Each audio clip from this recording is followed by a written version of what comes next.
for most of my career, it was only about a bottom line. And I would run through people, I would run over people, and I would crush them to reach the financial bottom line. And if I thought it was right, I didn't even consider who you were, what you were all about, who your family was. It didn't matter to me. This was all a gigantic game. And my biggest failure is my lack of relationships for the bulk of my career based on my own, I guess, self-interest. And I'm most embarrassed about that. And I have lots of regret and I have a lot of sorrow over it. And I am consciously praying, thinking, and being deliberate about being different today. Awesome Inc. presents the Kentucky Entrepreneur Hall of Fame, a show that highlights how people throughout the Commonwealth of Kentucky pursue their definition of awesome through entrepreneurship, technology, and innovation.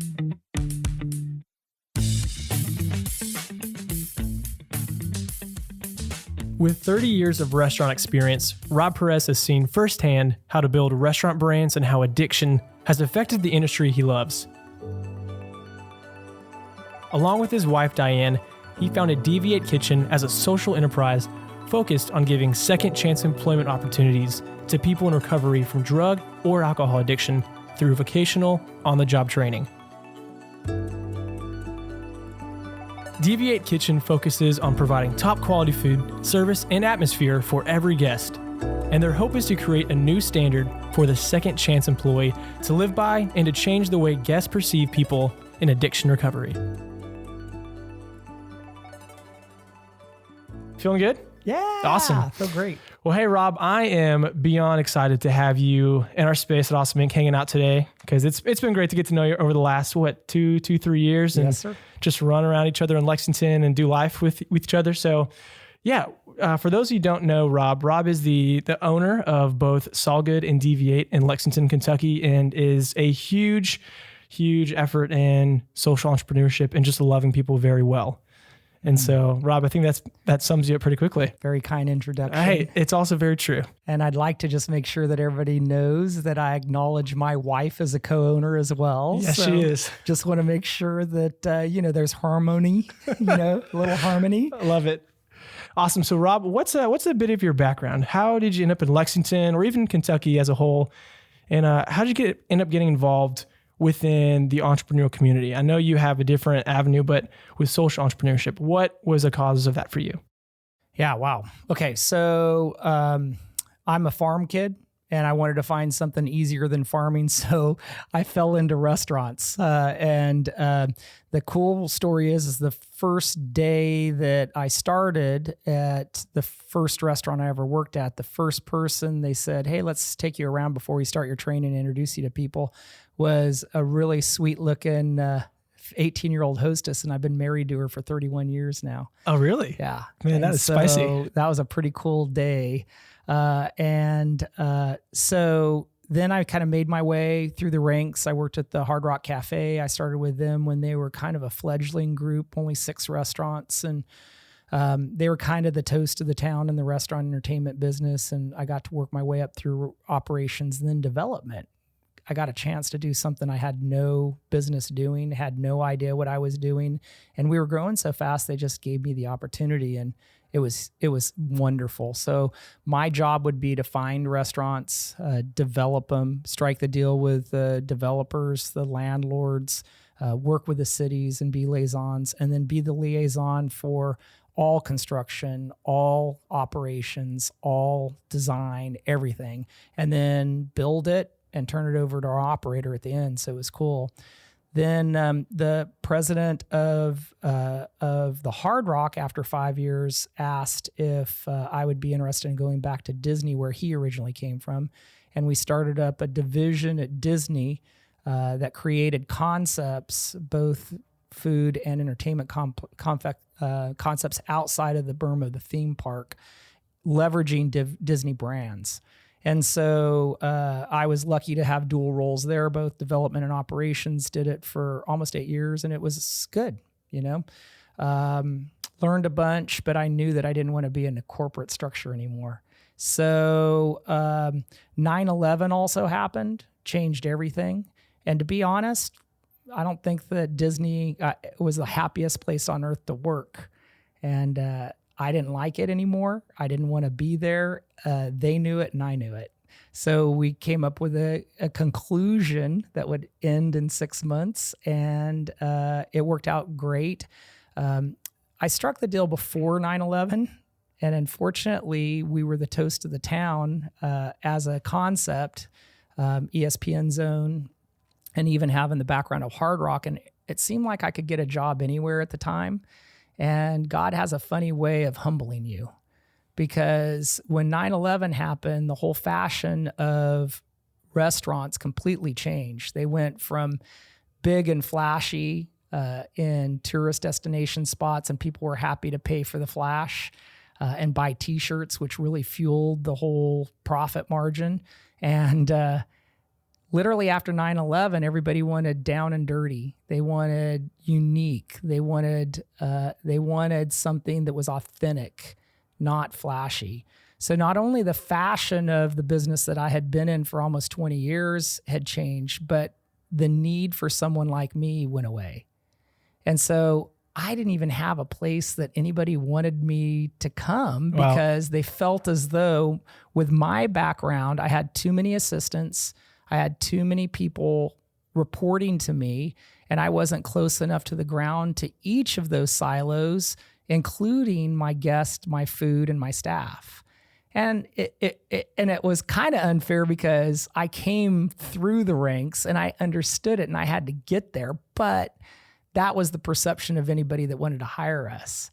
And so I really had to try to figure out how to reinvent my career. And so I started looking for places to land.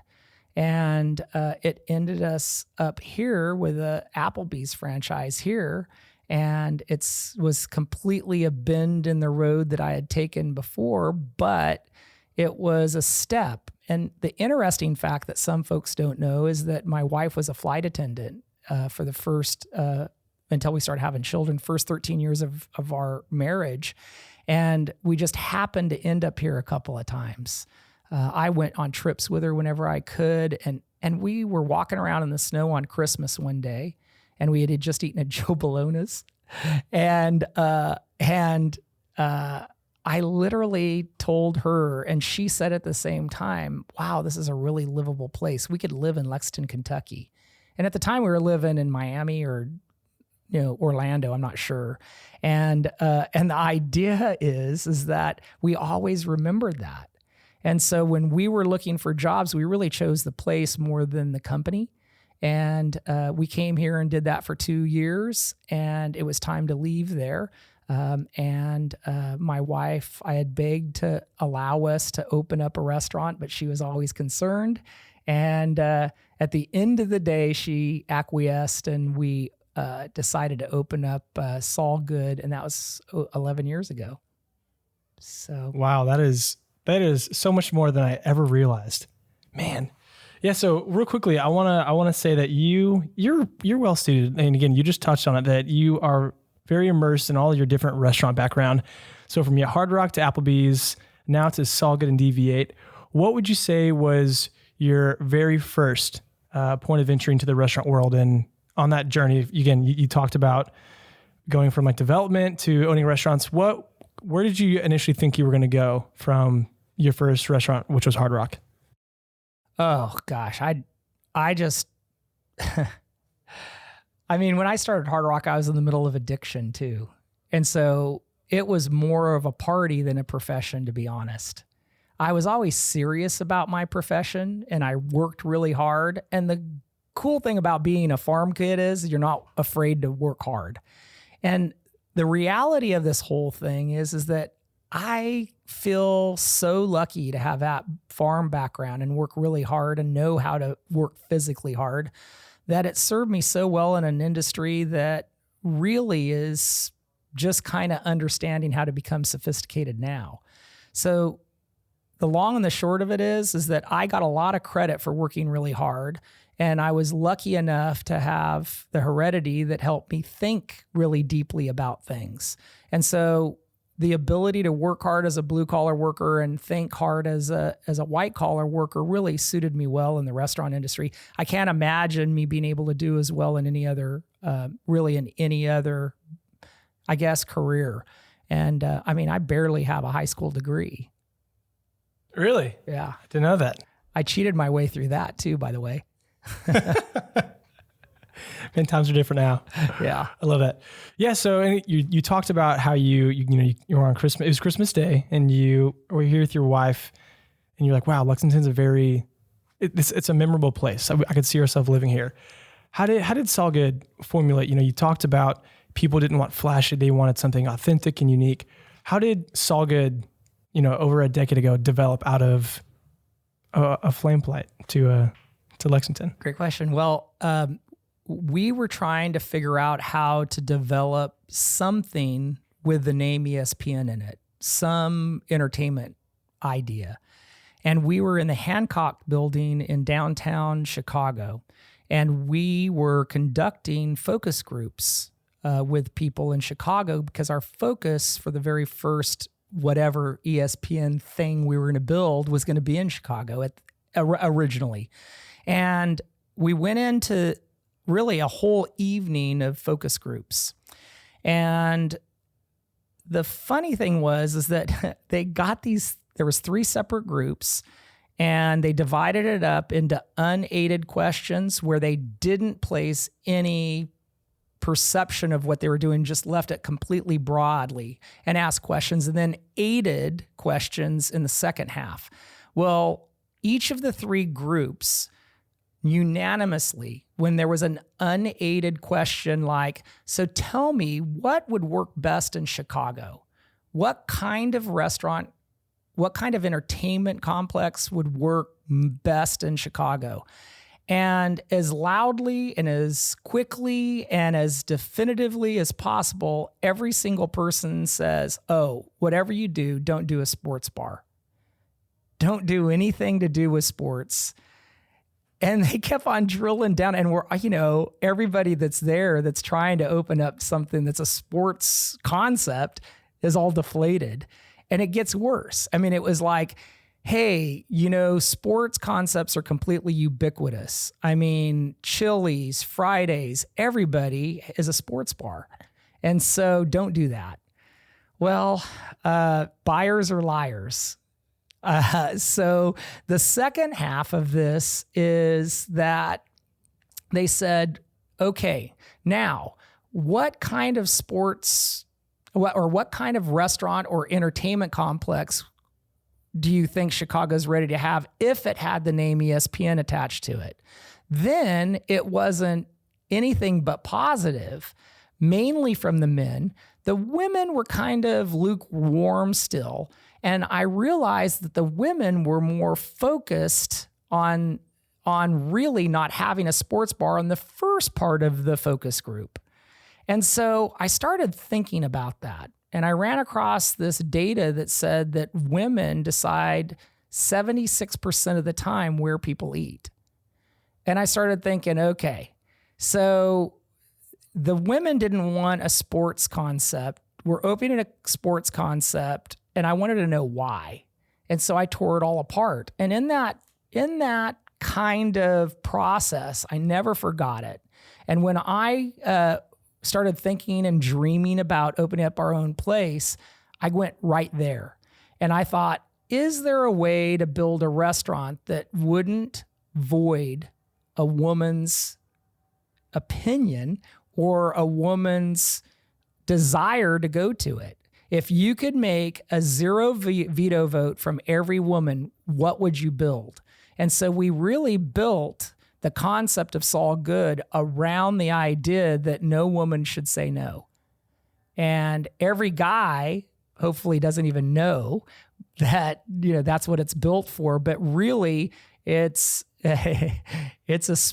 really a restaurant that women won't hate. So won't say no to, like no woman, that's the goal. That is shocking to me. Wow. I had no idea. That's a really cool story. And I think what's great is you had so much customer discovery with that, and you figured out who your audience would be. And again, it sounds like women are very decisive when they want to eat. And I know I'm pretty much go with the flow. So yeah, that's cool to know. And that makes a lot of sense. And is that something that you found in Lexington specifically, that women would not say no when they come to your restaurant? Well, no, I think that it's nationwide. Okay. But how do you apply it without making the man feel uncomfortable? I mean, our whole organizing principle is based on an urban legend that we built, and that was that Saul Good grew up on the East Coast, the son of a jeweler, and that they were a jewelry family, and he was convinced he was going to be in the jewelry business. He went every Saturday to work in the jewelry store, and he learned the trade from his dad. But what he loved best about Saturdays was going to the local restaurants with all of the buddies of his parents and talking about what happened that day, how things were going. And Saul Good did go in. His name was Saul Good, by the way. He did go into the jewelry business and would travel to buy and sell jewelry, in particular in Belgium. Fell in love with the waffles, the chocolate, and the beer. And so the idea, he had to go to Belgium all the time because Antwerp is the European diamond mart. And then he would go sell stuff in Asia, the West Coast. And we took all of our menu items and based it around that story. And so the idea is that Saul Good did the jewelry store for 20 years, and he fell out of love with really the jewelry business and in love with just entertaining and food. He always loved that interaction ever since he was a kid on Saturdays. So he converted the jewelry store into Saul Good Restaurant and Pub. And that's why we have, it looks like, if you really look hard, there's jewelry cases that the bar is made out of. The walls have mirrors on it. So, because women or men would look at their jewelry in the mirror. And the reason we pick jewelry is because it's a parallel product that predominantly women like. And so we thought that if we had gold walls, ruby red, soffits, and mahogany bars, hostess stand, and everything, that it would connect with that on a very subtle way that guys wouldn't recognize, but women might identify with. So that what is that thing that you can't explain that draws you to a product? And that was the idea. You guys were so thorough. I'm so impressed. Wow, that's amazing, Rob. I think you have probably been the most thorough person I've talked with in terms of finding out the why. I mean, that definitely, there's a big draw to that, and I think that's really, really savvy. You're welcome. Thank you. So, Rob, I want to ask you one question. I want to gear the conversation towards what you're doing presently. Mm-hmm. But I want to know along the way, did you have any mentors? Some of the people that we have sat down with talked very highly of the mentors that they've had, and how a few people were very integral in shaping them to think very business-minded or business-oriented in the way they approach things. And I want to know if you had any mentor along the way that somehow guided you through all of this restaurant craziness that you've experienced. Honestly, I've never not had a mentor. Really? I mean, now it's not a formal thing, but I've always had a boss that I always wanted to know from. I've always struck up a good relationship with one boss all the way along the line, and I just poured into them, and they in turn poured into me. I showed loyalty. I showed I'll do whatever I can to make it work. And in turn, most of my bosses gave me a promotion or a project, or were so doggone hard on me that it basically tempered me to do a good job. And every boss I've ever had has been so hard on me, to be honest. And it really forced me to examine the best way to do things because they were so on top of me. And so I would say first Marshall McCall in California at the first restaurant I worked at. Then I would say that Jim Stanley at the Hard Rock was awesome for me. And then at Disney, it was, Art Levitt, and they were always super high performers, and they kicked my butt. I mean, totally kicked my butt all the way along. Hey, that's how you get better, man. That's really exciting. What does it look like for you to have a mentor nowadays in Lexington? Well, it's a little bit different way. I now have kind of converted that to spiritual and life kind of mentors. And I still am inquisitive. I still am interested. And for the first time in my life, since I've probably in my late 40s and I'm 54 now, I'm trying to find it through scripture, trying to find it through prayer. And I'm trying to learn, from the Word of God. And so I do a little bit less of the physical person, but I try to get it from as many people as I possibly can. And I never stop asking questions and, hey, can you help me think about this? And hey, can you help me collaborate with this? And then I'm just a sponge on how they do it, why they do it, what do they think? How can they're successful at something I have absolutely no idea what I'm doing. So I want to glom onto them. I love that. Super encouraging, Rob. Super encouraging. Thanks for that. So speaking along people, Robbie, you have highly emphasized how throughout the restaurant industry and just your time in the professional world that you've always been surrounded by people. And I want to know what have been some of your greatest successes and failures. So how have both of these been learning lessons that have shaped how you run your business today? Yeah. So for most of my career, it was only about a bottom line. And I would run through people, I would run over people, and I would crush them to reach the financial bottom line. And if I thought it was right, I didn't even consider who you were, what you were all about, who your family was. It didn't matter to me. This was all a gigantic game. And my biggest failure is my lack of relationships for the bulk of my career based on my own, I guess, self-interest. And I'm most embarrassed about that. And I have lots of regret and I have a lot of sorrow over it.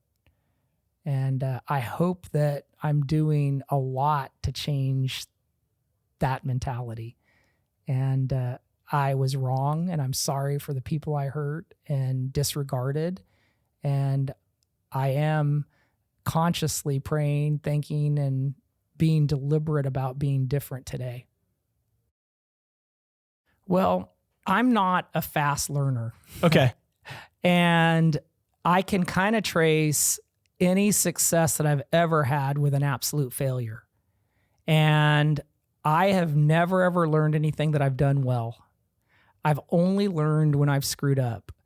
And I am confident in my opinion sometimes to a fault. And so I would go through thinking I knew stuff and I didn't, even with good advice. So I think that some of the failures that I've had that were devastating that I had to learn from, one was addiction.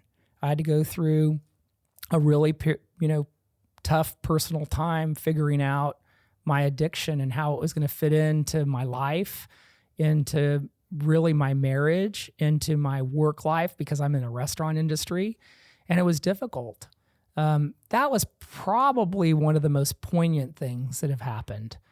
And, I think my wife and I went through some really difficult times where we didn't know if we were going to make it. And that really stilled myself, and it made me understand what's important, and that people are just as important as accomplishments. And I don't know if I treated life that way before. And there's probably a fairly strong argument that says that after my addiction and I got into recovery, I switched my addiction to work to fill me up instead of, something more appropriate like God and your family and all that. I used work as something to fill the void with. Rob, that's wonderful. Well, didn't start off wonderful. Hey, that's true. Yeah, it's evident of that, but yeah, it's great to see that your eyes have almost been open to how you treated people and the value that people do have. I know that actually part of your story it feeds into what you are currently doing. And again, earlier we talked about how you are known for your social entrepreneurism, and I want to know exactly what does that look like to you before we move on to the next question. Yeah, I think that social entrepreneurism to me is something that I had to craft in my head after doing research. Surprise, surprise. And what we came up with is there's, a fairly significant movement that uses something called the triple bottom line. And that is to be financially stable and monitor your bottom line financially, just like every business does, to make social impact within your business as broadly and as deeply as you can. And then lastly, do it for a higher purpose. And ours just happens to be Christianity. But when we work with our folks, we want them to know that's our story, and we'd love for them to consider it. But at the end of the day, that's their decision. A lot of secular data that says that folks that bring a higher purpose to work every day are better at their jobs and like their jobs more. So there's a lot of reasons to do it. So really, I think that those are the things that are important to us. The quality in the first piece is what I think most social entrepreneurs don't carry that we try to carry. So yeah, can you speak into that real quickly by what you mean about quality? We really dove into other social businesses, and respectfully, they all are doing a good job. The one thing that I will tell you is that we didn't see much quality in product, quality in experience, and quality in atmosphere. And I got scared. The social business that we built is 100% my wife's idea, not mine. I told her it couldn't work. And the reality of it is that I didn't think it could work because our past of hiring people that had a past in addiction was terrible. We spent a lot of money to train, a lot of money to onboard, and we would get like 2 weeks out of it, 2 weeks worth of tenure. And then secondly, when I saw that there was not quality, generally, like of 20 businesses, let's say, that we analyzed, none of them were better than their competition. 4 of them, I'd say, were equal to their competition. And I'd say that probably 16 were 20% worse than their competition. And they were relying solely on people's hearts to continue to purchase product from them just to keep going, or very kind people that would give donations. And I just sat there and went, man, I'm worried that the social restaurant that Diane wants to do is just going to be doomed to failure if we're not good. If we don't have good food, good product, good atmosphere, good service. And I was afraid that maybe that folks with a past addiction couldn't carry it off. And I thought that this was a pretty big, bite to chew. Yeah. And I didn't know how to make this work. And so Diane used really 4 or 5 major themes with me to convince me that we should do it, even if we lost everything. Well, I agreed to do it after she really pushed and challenged me. But in the back of my head, I realized that I couldn't run something that was going to teach someone how to get fired by being average, or even worse, below average. It was our obligation to try to figure out how to be 20% better than our best competition. At least that's our goal. And so our hope is that when the folks leave, they're going to understand specifically, how can my performance at work, how can I build relationships at work that earn me a raise, that earn me a promotion, that keep me sustainably employed for the rest of my life, and get the connection. And that's what we wanted to do. That was really important to us. Well, Rob, as your friend, I can validate that your food is excellent, and the atmosphere, the quality, the people you employ, they're really great. And so I always enjoy coming, either if it's with my friends or on a date or with my family, to any of your restaurants. It's always a pleasure. So I hope you know that many people think that. You're very kind. Well, I'm very truthful as well. Thank you. So I want to talk quickly again, we're kind of going towards what you're doing now. And I want to ask, how common is addiction in the restaurant business? Because I know for you personally, that has been a reason you started your restaurant currently called Dv8. And I want to know some of the backstory as to some of the issues that you've spoken about and to how that led you to formulate, hey, we need to give people a second chance. I want them to know that we value them, we believe in them, and we know they're capable. And would you mind speaking into some of those experiences that led to Dv8? Yeah, as it relates to the restaurant industry in general, I believe that addiction is either attracted to the restaurant industry or the restaurant industry attracts addiction. I'm not sure, but it seems like the propensity is higher to have an addiction issue. And I think it's fairly practical. I mean, it is a job that you could have, whether you're a college student or a professional service professional. And it's something that you can get out of if you have a hot date, a big exam, or you have a hangover. There's always someone that can pick up your shift. Secondly, it's generally a tip cash environment. So if you need it, you can get it, and whatever you need, you can get. And it's immediate. It's instant gratification, cash money in the pocket. And then the converse is also true. If you need rent, if you need money, if you need to score, you can work 3 or 4 shifts in a row and pick it up fairly easy by just asking a favor from someone. So then you have extra cash. And then lastly, because it's half college kids and half service professionals, it becomes an environment where everybody's close and everybody has access to alcohol and drugs. And it's a point in time when college kids are exploring their own independence and they're kind of trying to figure out who they are, and they don't want to be their parents, and that's natural. And so exploration with partying sometimes happens frequently, and I think that that's probably fair to say. And so that perpetuates itself, and that's what happened to me. And so I think that this is a typical phenomenon in the restaurant industry. And don't forget, the restaurant industry now is the largest employer in the U.S. And so let's say that there is, as a percentage, more people that, as a percentage, has addiction in the restaurant industry. It's also the biggest industry. So that's kind of, sobering, excuse the pun, to contemplate. So yeah, I think it's prevalent. That sounds like you know more of that than I ever will. Wow, that's yeah. And you've had to walk through that yourself and also work through that. And again, how did all this lead to the restaurant you founded alongside some wonderful people and your wife, Dv8? Well, Diane, again, used levers to convince me. She says the restaurant industry has a problem.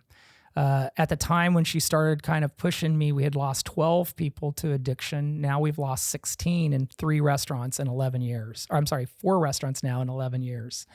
And so she was saying like, hey, look, you stood on the backs of these people and profit on them. Why don't you do it? I mean, she got down on me.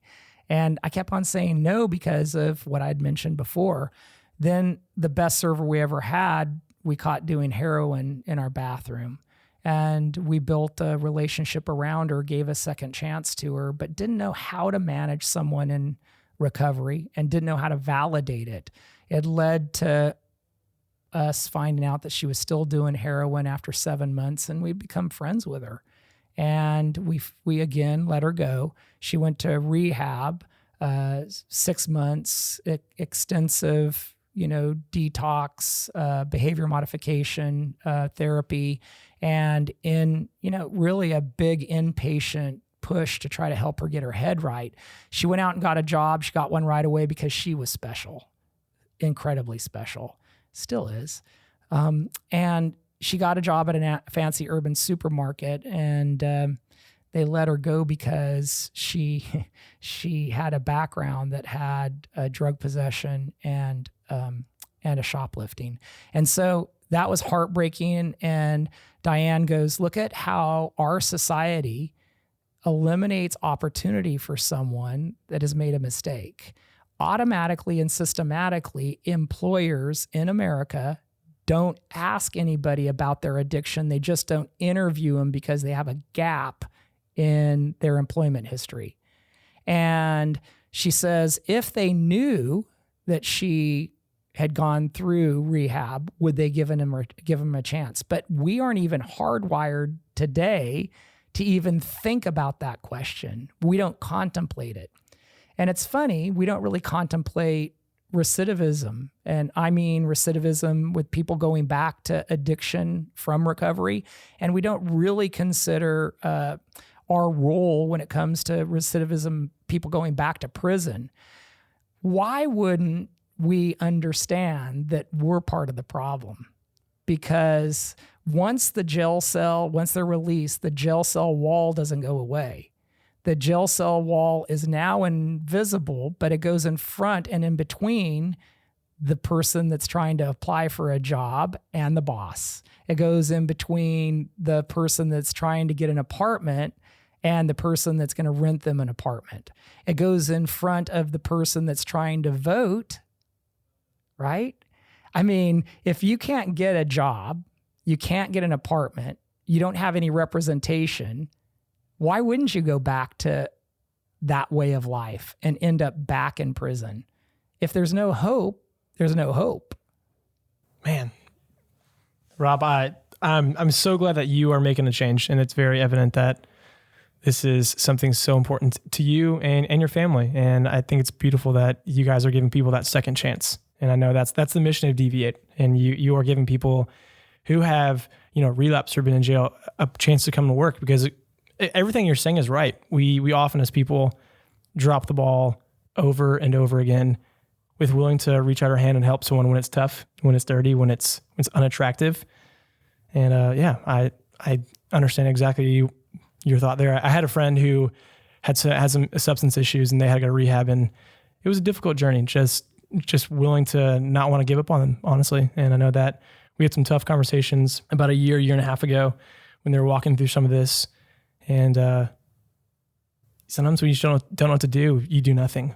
Mm-hmm. And you're more afraid of being vulnerable and helping them. So, man, I'm so appreciative, and I know many people are for what Diane and you do. Yeah, so, thank you. No, thank you, and it's great. So, if you guys haven't been to either Solid or Dv8, I would highly encourage you to go. They have some wonderful people there, and it's a place where it's very life-giving. I think that's one thing that's most enjoyable about your establishments is they're life-giving, if it's through good food or conversation. Rob, if you could travel back in time, knowing what you know now at 54, what's one thing you would tell your 25-year-old self that would be beyond helpful? I think that I would tell the 25-year-old Rob that he's not the center of the universe, that there's a God that would love him if he would let God love him.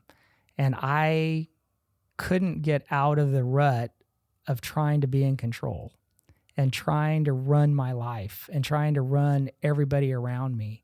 And it was exhausting. And I wish I would have had way more faith at 25. I know it's very easy to get caught up in your world when you're running a company. It's your pride and joy, and you're the head honcho. I know it's very easy to get wrapped in and keep your focus directly on you and making sure that the lights are on, you're paying bills, people, again, you're on people are on your back, excuse me. And so, yeah, it's very easy to get wrapped up in, I understand that. So what is some advice, maybe other than, giving more of the humble approach, that you would give to anyone who is interested either in starting some sort of startup, whether it's like tech related or not, or someone who's interested in social entrepreneurism? What is some of the advice that you think is like you should know? It's a must know to succeed. I think that the advice would be exactly the same for a for-profit or a social impact business, and it would be through the example of my life. I always was searching for more when I had the coolest job, the highest paying job, what looked like the coolest situation, and I was doing well in a cool office, right? But I was always still searching for something. And the reality of it is, no matter what you do in business, if you can incorporate thinking of others as much as yourself, and maybe even before yourself, and if you can bring a higher purpose to work, it totally changes everything.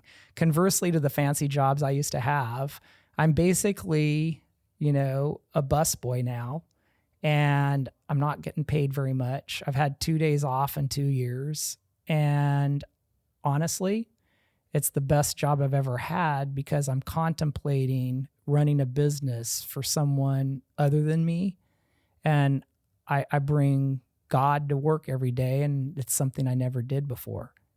And so I can just tell you from my experience, having a focus of other people and a higher power, I think is very, very compelling for anybody that wants to have an awesome life.